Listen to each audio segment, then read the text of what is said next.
ինքը ունի լեգիտիմության խնդիր, բայց նաև գիտեք տխուրը որն է, որ ինքը ունենալով լեգիտիմության խնդիր, փաստացի չընտրված լինելով, այսօր ստացվում է, որ ինքը նորից վերարտադրվել է։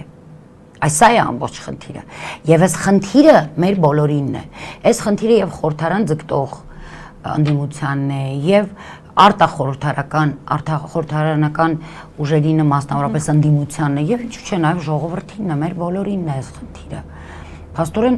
մարդ կա, որը տարբեր մեխանիզմներ օգտագործելով զավթել է իշխանությունը,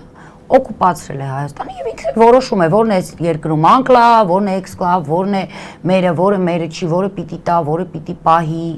Այսպես ինչ-որ իրավիճակում ենք եւ սա իրոք ամենավտանգավորն է, որտեղ այս ամենը արվում է ժպիտի, ծափերի ներքո,